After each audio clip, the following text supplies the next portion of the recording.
buenos días, Roberto. Gracias a Dios por este nuevo día que nos permite levantarnos. Agradecemos a Bienvenido Rodríguez, a la familia que nos da la oportunidad de llegar cada lunes a todos ustedes. También pueden vernos en canal 110 de Claro y 90 de Altiz. Vamos a iniciar con nuestro tip urológico de la semana. ¿Puedo tener un cáncer de próstata, hacerme una biopsia y aún así la biopsia salir negativa? Sí, eso es correcto, eso puede ocurrir. Muchos pacientes tienen cáncer de próstata y aún realizándose una biopsia puede reportar negativa. ¿Por qué? Porque a veces se toma muestra insuficiente o se toma la muestra en el lugar donde no está el cáncer, o un cáncer en una etapa muy inicial que no puede localizarse por una biopsia transrectal. Ante la duda, visite a su urólogo. Pero esto puede ocurrir, Roberto. Tú me estabas preguntando fuera del aire que si eso era posible, pero sí, eso puede ocurrir, que la biopsia salga negativa. Hoy, pues, vamos a tratar un tema interesantísimo, es con relación a lo mismo del cáncer, y es lo que llamamos, pues, la rehabilitación peniana después de una cirugía radical de próstata. Le preguntaba también fuera del aire, doctor, si es muy elevada la cirugía, el índice de cirugía radical de próstata. Sí, en los últimos tiempos se ha aumentado la incidencia de cirugía radical de próstata, y aún más en los últimos 2 años que ya pues nosotros estamos brindando una tecnología de última generación, un equipo de urólogos que nos hemos formado para manejar lo que es el robot Da Vinci, con el cual estamos realizando la cirugía radical de próstata por cáncer de próstata. Y es el tratamiento ideal en ese paciente joven. ¿Por qué? Porque cuando un cáncer está localizado en un paciente por debajo de los 65 o a veces hasta 70 años, lo ideal es una cirugía, porque es el tratamiento más curativo que hay en este tipo de cáncer. Hay otras opciones que también se pueden hacer o se pueden brindar al paciente, como son la radioterapia, la crioterapia, entre otros. Pero no es tan curativa como la cirugía. ¿La cirugía es el método más eficaz entonces en ese sentido? En este paciente joven sí, más eficaz y es el más indicado. ¿Por qué? Porque cuando nosotros tenemos un paciente con cáncer y realizamos una cirugía, el cáncer de próstata tiene mucho riesgo de volver de nuevo. Aún el paciente recibe el tratamiento. Pero ¿qué ventaja tiene cuando operamos un paciente? Que cuando operamos un paciente, si ese cáncer regresa, tenemos la opción de darle radioterapia al paciente. Entonces, ocurre lo inverso. Si nosotros a ese paciente le damos radioterapia, a un paciente que califique para cirugía, porque a veces el paciente hay que llevarlo a radioterapia desde el primer momento, porque no califica para una cirugía. Pero si es un paciente, para que, vamos a hacerlo de manera puntual, para que nuestros oyentes puedan, un paciente de 55 años, por ejemplo, que no es diabético, no es hipertenso, no tiene ningún tipo de enfermedad, con un cáncer de próstata. Lo ideal en ese paciente de 55 años es una cirugía radical de próstata. Porque si a ese paciente de 55 años de edad nosotros le damos radioterapia, no es que no se pueda hacer, quiero que me entiendan esa parte. Sí. Lo que más le conviene al paciente es cirugía, porque si ese cáncer regresa en ese paciente de 55 años de edad, tenemos la oportunidad de darle radioterapia. Ahora, si le damos radioterapia de inicio, ya no podemos operar a ese paciente de nuevo. ¿Por qué? Porque ese tejido se consolida, ese tejido cambia y es muy difícil de disecar ese tejido. Por eso la diferencia entre un tratamiento y otro. Entonces, ¿cómo se da esto de la rehabilitación peniana luego de... ¿Y por qué, doctor? Sí, ese es un tema que yo quise traerlo porque todos los tratamientos que utilizamos para tratar el cáncer de próstata, de una u otra forma, afecta la esfera sexual. Entonces, como dice el tema, rehabilitación peniana después de la cirugía radical. Sí. ¿Por qué ocurre? Perdón. ¿Por qué porque cuando se realiza la cirugía, independientemente de quién de cómo se realice, siempre se afecta la esfera sexual, porque este tejido se debilita. O sea, nosotros trabajamos en un área donde hay un debilitamiento de los músculos, de los nervios, y aunque el paciente pueda recuperarla, siempre va a depender de la edad del paciente y de las condiciones del paciente, siempre hay que hacer rehabilitación.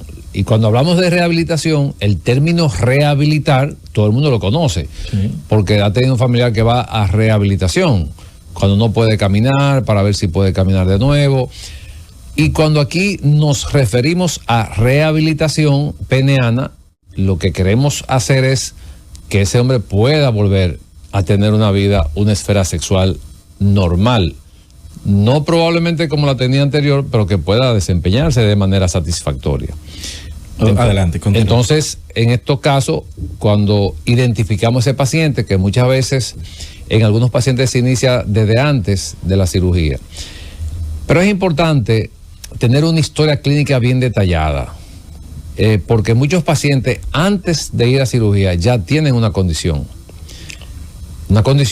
de disfunción sexual, pero ese paciente que tiene esa condición antes de la cirugía, se nos va a hacer más difícil una rehabilitación que el paciente que está normal.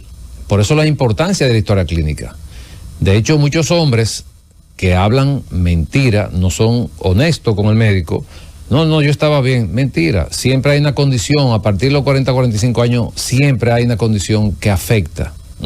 Entonces, si nosotros tenemos ese historial bien definido antes de la cirugía, ya sabemos de antemano qué paciente podemos rehabilitarlo más fácil y qué paciente nos va a dar un poquito más de trabajo rehabilitar esa esfera sexual. Porque un paciente con una disfunción sexual, vamos a decir intermedia, antes de una cirugía, después de la cirugía va a tener una disfunción eréctil totalmente definitiva o grave, podemos decir. ¿Y cuáles son los métodos y elementos que se usan para esta terapia? Como bien usted señala, cualquiera de nosotros ha tenido un familiar que va a rehabilitación por diversas razones. Se utiliza la hidroterapia, se utiliza qué tipo de terapia. ¿Cuáles son los métodos y elementos para esta rehabilitación peniana, doctor? Sí, lo primero es que ya conocemos el paciente, no tenemos que hacer un diagnóstico porque ya lo hemos hecho previamente, antes de la cirugía. Entonces, empezamos con medicamentos que estimulan la circulación hacia el pene. ¿Por qué la circulación? Porque en un 85% de los problemas de disfunción, generalmente, lógicamente, siempre hay que registrarlo, hay que tener la evidencia de que esa es la causa. Sí. Entonces, esos medicamentos lo que hacen es que ayudan a que llegue más sangre. Y eso empieza entonces a cambiar esa parte. Muchas veces el paciente mejora un poquito, otras veces no. También utilizamos lo que se llama bomba al vacío. Bomba al vacío es un dispositivo que donde cuando se activa, pues ayuda a la presión a que llegue más sangre también al pene. También utilizamos lo que se llaman ondas de shock, de baja intensidad. ¿Cuál es la finalidad de estas ondas de shock? Que ese ultrasonido estimule las arterias y mejore la calidad de las arterias para que pueda llegar la sangre mucho más fácil. Hay otro tratamiento que se está utilizando mucho, que son las células madre, pero todavía eso está en estudio. O sea, no tenemos datos específicos que nos digan que sí, que funciona. Hay algunos pacientes que la han utilizado, yo no la utilizo porque todavía no está aprobada, no hay una evidencia de que diga que sí, que eso se puede usar, en qué porcentaje va a funcionar, ese tipo de cosas. Entonces, esos son los tratamientos que usamos para rehabilitar el pene. Aparte de esto, tenemos que hablar con el estilo de vida del paciente. Claro. Un paciente con relación a lo que es la alimentación, el ejercicio y ese tipo de cosas que también nos van a ayudar a que mejoremos esa circulación o esa mejora en la función sexual de ese hombre. En cuanto al el tópico de los fármacos, ¿sería de uso permanente para esto de la circulación de la sangre que pueda llegar al pene? ¿O luego de lograr ciertas metas planteadas, se pueden retirar los medicamentos? Va a depender cómo responde el paciente. Hay tratamientos que se usan de manera continua, o sea, cada 24 horas. Sí. Hay otros que se usan a demanda. A demanda es cuando el paciente lo va a necesitar, porque ese paciente que generalmente le recomendamos a demanda es un paciente que responde fácil. Okay. Entonces probablemente no necesite un tratamiento de manera cotidiana. Ahora, ese paciente que no tiene una respuesta adecuada en el momento en que va a tener una actividad, entonces probablemente a ese paciente le damos un tratamiento de manera continua, para que se mantenga esa dinámica constante de circulación en el pene. Fíjate que yo siempre pongo como ejemplo que el pene necesita erectarse de manera constante, porque la única manera que ese tejido se mantiene dinámico para funcionar en el momento que se necesite. Y siempre digo, fíjate, o sea, cuando un niño nace, tiene erecciones inmediatamente. Sí. Desde que nace, porque esas erecciones, la idea es que se mantenga el dinamismo en el sistema circulatorio del pene. Y en la noche se producen 5, 6, 7 erecciones de manera constante. Entonces, en ese paciente que no tenemos una respuesta adecuada, probablemente necesitamos un tratamiento de manera continua para poder mejorar esa dinámica a nivel del pene. Siempre te ha hecho mucho énfasis en la parte de la alimentación, y más esto para la calidad sexual o la salud sexual masculina. En este caso también lo vuelve a tocar. ¿Es fundamental una buena alimentación para una buena salud sexual, doctor?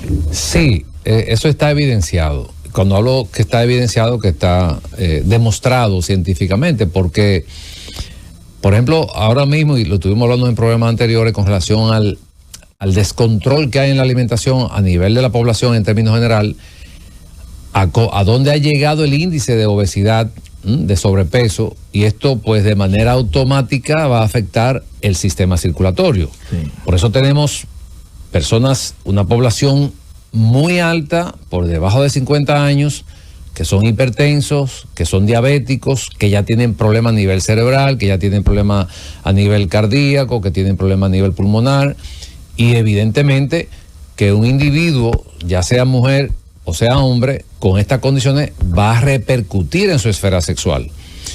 Que siempre hablamos del hombre, pero probablemente hay más mujeres con disfunción sexual que hombres. Lo que pasa es que no es tan fácil de demostrarlo, es mucho más complejo.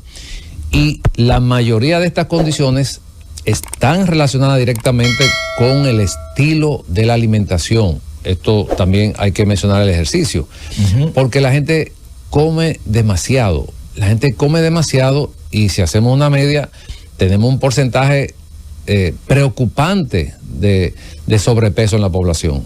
Y como esto va a repercutir a nivel de los sistemas, de los órganos que mencioné anteriormente, pues lógicamente un hombre que sea hipertenso, que sea diabético, que esté en sobrepeso, no va a tener una reacción en un momento de una actividad igual a un hombre de la misma edad que no sea ni hipertenso, que no sea diabético y que no esté en sobrepeso. Entonces, eso está demostrado. Eso está demostrado, que la alimentación es básica para una buena calidad de vida en todo el sentido de la palabra. Llegamos al final del espacio, doctor. Sus recomendaciones. Bueno, del tema que estuvo tratando. Nuestra recomendación es que no esperen tener una disfunción total, si es en caso antes de un procedimiento, y si es después de una cirugía, tratar de empezar una rehabilitación lo más rápido posible, rehabilitación peneana, con la intención de preservar esa esfera sexual en el hombre. Invitar a nuestros oyentes a permanecer en la sintonía,